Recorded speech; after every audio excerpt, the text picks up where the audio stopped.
Hello दोस्तों, welcome to my YouTube channel. आज की इस वीडियो में हम बात करने वाले हैं कि बोर्ड एग्ज़ाम में कैसे लिखना है जिससे एग्जामिनर हमको फुल मार्क्स दे। यानी कि बोर्ड एग्ज़ाम की कॉपी में हम किस प्रकार से लिखें कि हमको फुल मार्क्स मिल जाए। तो इस वीडियो में हम आपको यही बताने वाले हैं। देखिए, अगर आप 2022 में पेपर देने वाले हैं तो ये वीडियो आपके लिए सबसे इम्पोर्टेंट वीडियो है, तो वीडियो को लास्ट तक ज़रूर देखना। इस वीडियो को देखने के पश्चात आपके हर विषय में 15 से 20 मार्क्स बढ़ जाएंगे बिल्कुल फ्री। ऐसी मैं आपको ट्रिक बताने वाला हूं जिससे आपके हर विषय में 15 से 20 मार्क्स बढ़ जाएंगे। और अगर आपने इंग्लिश में कैसे पास हो ये वीडियो नहीं देखा है तो लिंक आपको डिस्क्रिप्शन में मिल जाएगी, देख सकते हैं। तो चलिए वीडियो को स्टार्ट करते हैं, कैसे आपको बोर्ड एग्जाम में लिखना है जिससे कि आपको एग्जामिनर फुल मार्क्स दे। तो यहाँ पर हम स्टार्ट करते हैं। देखिए, सबसे पहले अगर आपकी हैंड राइटिंग ख़राब है, अगर आप सोच रहे हैं तो आपके नंबर कटेंगे, तो ये आप गलत सोच रहे हैं। हैंड राइटिंग ख़राब होने से ज़्यादा मार्क्स आपके नहीं कटते हैं।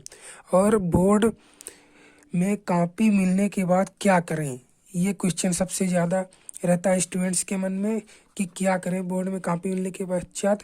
तो ये भी हम आपको बताने वाले हैं। और कोई प्रश्न अगर आधा अगर प्रश्न आपको आ रहा है तो क्या करें, ये भी हम आपको बताने वाले हैं।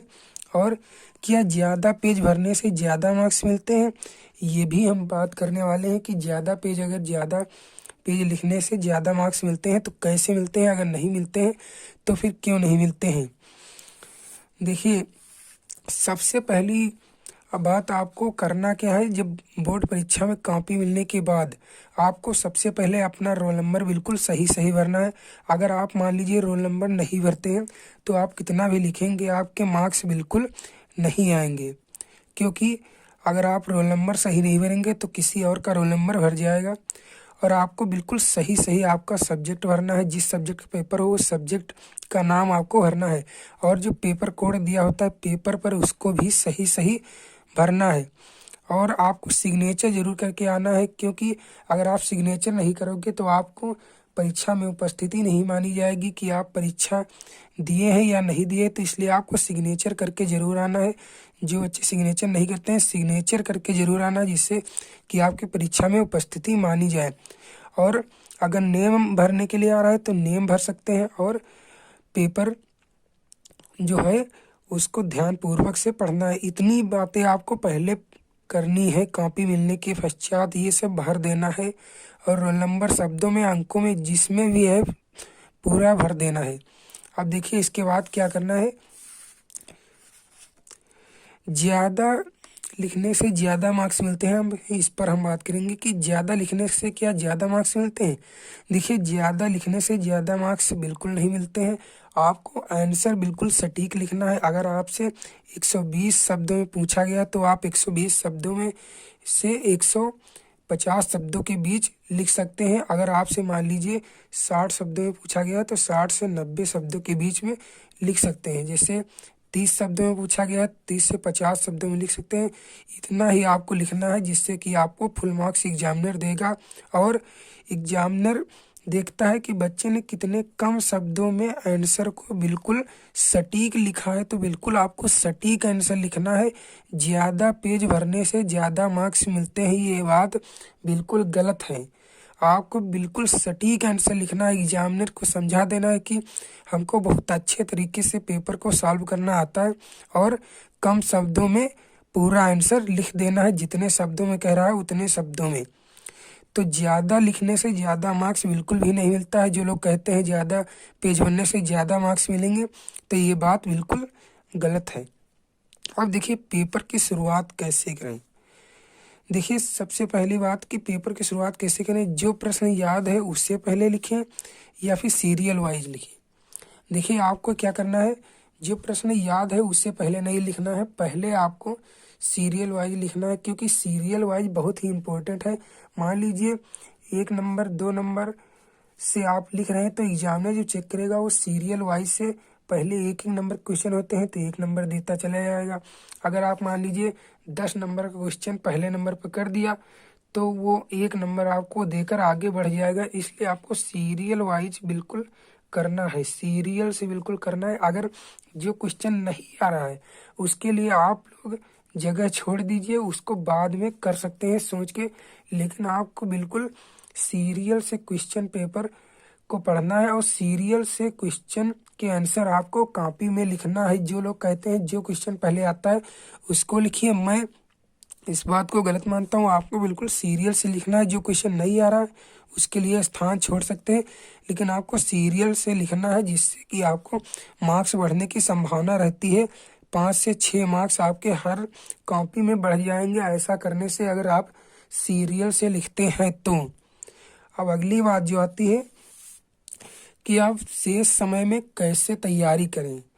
देखिए, जो शेष समय बचा हुआ है इसमें आप कैसे तैयारी कर सकते हैं।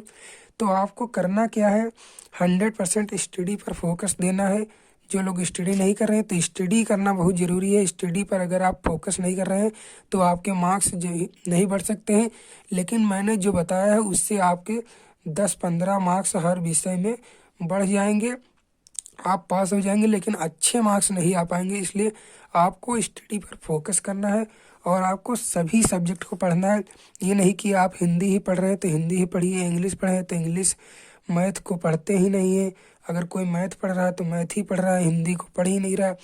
देखिए, आपके पास अगर 5 सब्जेक्ट हैं या 6 सब्जेक्ट हैं तो ये सभी सब्जेक्ट आपके लिए बराबर है, इसलिए सभी सब्जेक्ट को पढ़ना जरूरी है।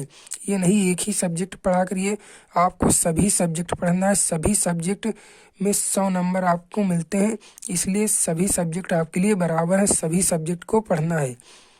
आप करना क्या, इम्पोर्टेंट चैप्टर ध्यान से पढ़ना है। जो इम्पोर्टेंट चैप्टर होते हैं ज़्यादा मार्क्स के पूछे जाते हैं, 6 नंबर 4 नंबर, इनको ज़्यादा ध्यान देना है और जो इम्पोर्टेंट टॉपिक है उनको ही पढ़ना है। आपके पास समय कम बचा है तो इम्पोर्टेंट चैप्टर इम्पोर्टेंट टॉपिक को पढ़ना है। और जो आपके पास मॉडल पेपर है, मॉडल पेपर को आप सॉल्व करना है। प्रीवियस ईयर क्वेश्चन पेपर यानी कि 5 साल के आप प्रीवियस ईयर क्वेश्चन को सॉल्व कीजिए, 10 साल के आप सॉल्व मत कीजिए। 5 साल के प्रीवियस ईयर क्वेश्चन लेकर आएंगे और उसको 3 घंटे में सॉल्व करने की कोशिश कीजिए कि हमसे 3 घंटे में सॉल्व हो रहा है कि नहीं। और उसके पश्चात आपको रिवीजन करना बहुत ज़रूरी है। जो बच्चे रिवीजन नहीं करते हैं उनको मार्क्स कट जाते हैं बोर्ड एग्जाम में, क्योंकि मान लीजिए आप एक बार तो पढ़ लेते हैं, लेकिन अगर आप रिवीजन नहीं करते हैं तो वो भूल जाते हैं, और भूल जाते हैं तो जब बोर्ड एग्जाम की कॉपी में लिखने का नंबर आता है तो वहाँ पर लिख नहीं पाते हैं। इसलिए जो अच्छे रिवीजन नहीं करते हैं, रिवीजन करना ज़रूरी है।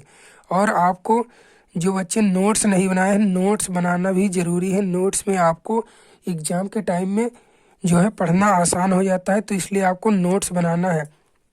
और यहाँ पर मैंने जो बताया है कि ज़्यादा लिखने से ज़्यादा मार्क्स मिलते हैं, ये बात आपकी बिल्कुल गलत है।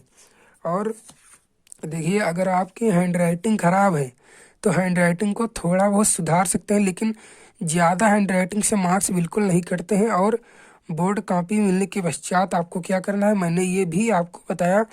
और देखिए, आपको क्या करना है यहाँ पर कि रोल नंबर, सब्जेक्ट और पेपर कोड, ये सब आपको सही सही बिल्कुल भरना है।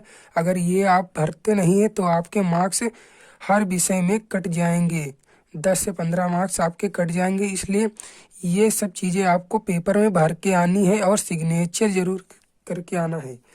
तो अगर आप इतना कर सकते हैं तो आपको एग्जामिनर फुल मार्क्स ज़रूर देगा हर एक सब्जेक्ट में। अगर आपने अच्छा लिखा है तो आपके 15 से 20 मार्क्स बिल्कुल फ्री हो जाएंगे।